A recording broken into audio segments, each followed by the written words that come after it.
আমার ভাইয়ের ফোনে কল আসলো। হঠাৎ করে ফোনটা আমি রিসিভ করলাম। রিসিভ করার পরে শুনতে পারলাম এটা আমার ভাইয়ের বন্ধু কল ছিল।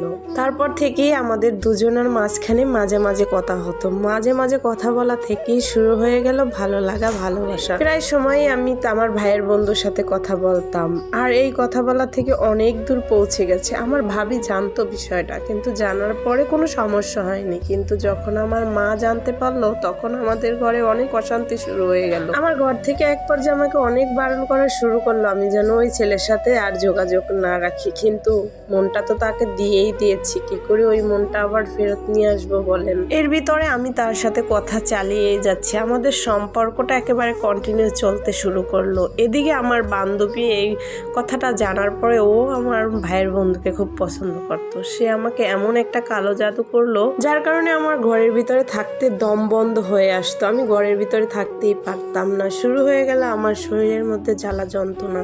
আমি এক পর্যায়ে বাসা থেকে বেরিয়ে পড়লাম। সবাই তো মনে করেছে হয়তোবা আমি কোনো ছেলের সাথে চলে গেছি, কিন্তু বিশ্বাস কর আমি তো কোনো ছেলের সাথে যাইনি। আর আমার চাচাতো ফুফাতো বোনেরা ওরা সবাই মিলে আবার আমাকে বাসায় নিয়ে আসলো। তারপরে আমি ওই ছেলের সাথে সম্পর্ক আমি ওইখানেই ইতি টানতে চেয়েছিলাম, কারণ আমি চাইনি যে তার সাথে আর যোগাযোগ রাখি, তাহলে হয়তোবা সে আমাকে কোনোদিন খোটা দেবে। কিন্তু আমি না চাইতেও তার সাথে আবার আমার সম্পর্কটা কন্টিনিউ চলতে শুরু করলো। এরই ভিতর হঠাৎ একদিন ও দেশে আসার সিদ্ধান্ত নিল।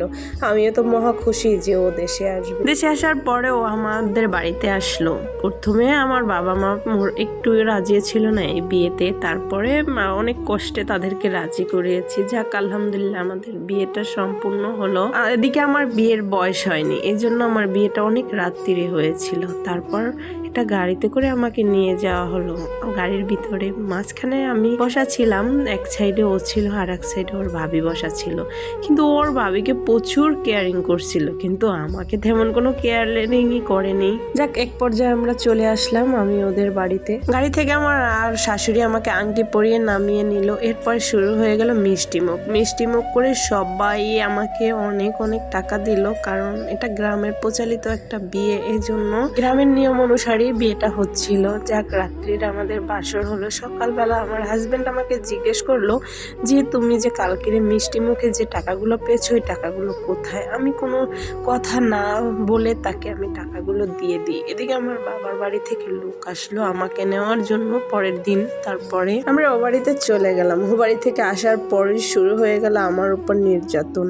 আমার হাজবেন্ড বাহির থেকে আসার পরেই তার অনেকটা চেঞ্জ আমি অনুভব করেছি, কিন্তু তখন আমি তেমন কিছুই বুঝতে পারিনি। এরপরে আমি আরও শুনেছি যে ওর নাকি ওর ভাবির সাথে এক সম্পর্ক ছিল, তো আমি কিছু মনে করিনি, এটা আগে ছিল, বাট এখন তো আমি চলে আসছি, এখন আর এরকমের কিছু হবে না। কিন্তু না, আমার জীবনে আমার বিয়েটাই যেন কার নেমে আসলো।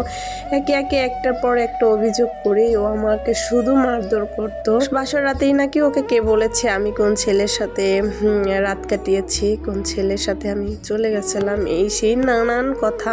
আর এইসব কথা বলেই ও আমাকে মারধর করতো। আসলে যা কিছু ঘটেই নাই জীবনে তাই নিয়ে ও শুধু সমালোচনা, আর ও তাই নিয়ে আমাকে অনেক মারধর করতে। এভাবেই কেটে গেল আমাদের 3টি মাস। আমি জানতাম না যে 3 মাসের ছুটিতে এসেছে। তারপর আমি সবকিছু মেনে নিয়েছিলাম যে স্বামী তো সব ঠিক হয়ে যাবে একদিন, যেহেতু ভালোবেসে বিয়ে করেছি। কিন্তু আমি তাকে একেবারেই বিদেশে যাওয়ার জন্য দিতে চাইনি, আর আমার পরিবার থেকেও রাজি ছিল না। আমার মা আমার বাবা অনেক বুঝিয়েছে। তারপরে সে বলতেছে তাহলে ঠিক আছে আমাকে 10 লাখ টাকা দেন, তাহলে আমি আর বিদেশে যাব না। একথা শোনার পর আমার মায়ের মনটা একেবারেই ভেঙে গেছে। আমার মা আর কিছু বলে না, আর আমার কথা তো সে শুনিয়েই নাই। তারপরে হঠাৎ করে সে বিদেশে যাওয়ার জন্য তার টিকিট ওকে হয়ে গেল। আমার বাবার বাড়ির সবাই আমার শ্বশুর বাড়িতে আসলো, আর আমি তো তাকে সবার মাঝে জড়িয়ে অনেক কান্নাকাটি করলাম, কারণ আমি তাকে অনেক ভালোবাসতাম। আমি চাইনি সে আমাকে ছেড়ে যাক। তো আলহামদুলিল্লাহ সে খুব ভালোভাবেই কাতার গিয়ে পৌঁছাইছে। তো এদিকে আমি আমার শ্বশুর বাড়িতে থাকতে শুরু করলাম। হঠাৎ আমি জানালার পাশ থেকে দেখলাম কার জানি ছায়া। দৌড়ে আমি চিৎকার করে উঠলাম কে কে, কিন্তু আমার শাশুড়ি মা দৌড়ে আমার কাছে আসলো। তারপর তাকে বললো কেউই না, তোমার মনের ভুল ধারণা মা, ওখানে কেউ নেই। যাক আমি আমার মনটাকে বুঝিয়ে নিলাম, হয়তো বা আমি একা একা থাকি, ভয়ে কিছুটা আর কি অনুভব করেছি। কিন্তু না, পরের দিন আমি বাহিরে যাই যাওয়ার জন্য রাত্রিরে যখন বের হয়েছে আর কি, আমাদের বাথরুমটা ছিল বাহিরে, আমার একটা মাটির ঘর ছিল, তো সেজন্য রাত্রিবেলা বাথরুমে যাওয়ার জন্য আমাকে বাহিরেই বের হতে হয়েছে। হঠাৎ আমি দেখলাম বাথরুমের সামনে কে যেন দাঁড়িয়ে আছে। তারপর যখন আমি চিৎকার করলাম হঠাৎ সে দৌড়ে পালালো। তারপর যখন আমি বাথরুম থেকে বেরিয়ে হঠাৎ আমার বাসুর আমাকে জড়িয়ে ধরলো আর আমার সাথে খারাপ কিছু করার চেষ্টা করলো, কিন্তু আমি অনেক জোরাজুরি করে সেখান থেকে বেরিয়ে আসলাম। আর আমার বাসুর আমাকে বলতে লাগলো, দেখো আমার ভাই তো এখন বাসায় নেই, আমার ভাই তো দেশের বাহিরে, তো এখন যাই করি না কেন আমার ভাই কিছুই টের পাবে না, কিছুই জানতে পারবে না। আসো তুমিও তোমার মনের আশা পূর্ণ করো, আমি আমার মনের আশা পূর্ণ করে। তখন আমি আমার বাসুরকে বলেছিলাম, এই বেদব, তোকে দেখলে আমার ঘৃণা করে, তোকে আমি বড় বাড়ির চোখে দেখেছি আর তুই কি করলি আমার সাথে। তারপর সে বললো, আমার যা মনে চাইছে তাই আমি করতে চাইছি তোর সাথে, তুই করবি কিনা সেটা বল। আমি বলছি না, কোনো দিনও না, আমি সব কথা তোর ভাইকে বলে দেবো। কিন্তু সে বললো, আমার ভাই কোনোদিনও তোর কথা বিশ্বাস করবে না, কারণ আমি অনেক ছোটবেলা থেকেই ওকে মানুষ করেছি। তারপর আমি আমার নিজেকে বাঁচিয়ে আমি কোনোভাবে ভাষায় প্রবেশ করলাম। তো মনে মনে চিন্তা করলাম আমিও সব কথা আমার স্বামীকে বলে দেবো, কিন্তু আমি চিন্তা করলাম যে সব কথা বললে আর মান সম্মান নষ্ট হবে, তো কিছুই বললাম না। হঠাৎ আবার একদিন আমরা নতুন বাড়িতে গেলাম, এই মাটির বাড়ি ছেড়ে আমরা নতুন বাড়ি করেছি, সেখানেও সে একই অবস্থা করার চেষ্টা করতেছে। হঠাৎ আমি একদিন সকালবেলা ফার্মে গিয়ে মুরগিরে খাবার দিচ্ছিলাম, তখন সে আবার গেছে আমার কাছে গিয়ে বলে, আমার কথায় রাজি হয় না, তোর কপালে দুঃখ আছে। তো আজকের আর আমি কিছুই করলাম না, আজকের আমি সরাসরি আমার হাজবেন্ডকে সব বলেই দিলাম। তো আমাকে বললো, যদি তুই প্রমাণ দিতে পারো তাহলে আমি বিশ্বাস করবো, প্রমাণ ছাড়া তুই কোনো কথা বলবি না, যখন এরপরে তোর কাছে আসবে তখন তুই ছবি তুলে নেবি। আমি তো আসলে তার কাছ থেকে আমার নিজের পড়ান নিয়ে বাঁচতে পারলেই আলহামদুলিল্লাহ, কিন্তু আমি তখন ছবি তুলবো কিভাবে বলেন আপনারাই। চিন্তা করলাম না, এ বাড়িতে থাকলে আর আমার মান সম্মান রক্ষা হবে না। সবকিছু চিন্তা ভাবনা করার পরে আমি আমার বাবার বাড়ি চলে আসলাম। বাবার বাড়ি চলে আসার পরে আমার হাজবেন্ডের অনেক পরিবর্তন শুরু হয়ে গেল। সে আমার সাথে তেমন কথা বলতে চাইতো না, আর শুধু আমার অভিযোগ আর আমার সাথে খুব ঝগড়াঝাটি সবসময় লেগেই থাকতো।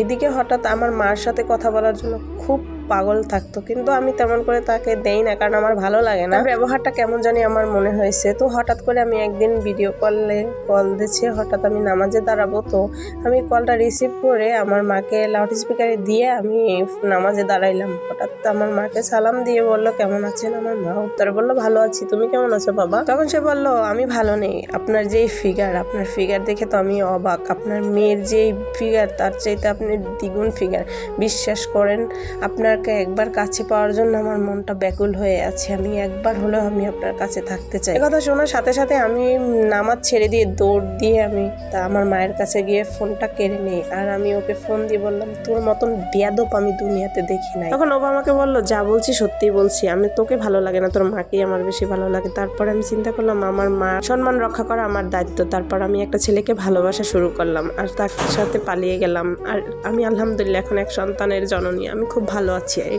কথাটা এক বোন লিখেছিল, সবাই আমার জন্য দোয়া করবেন।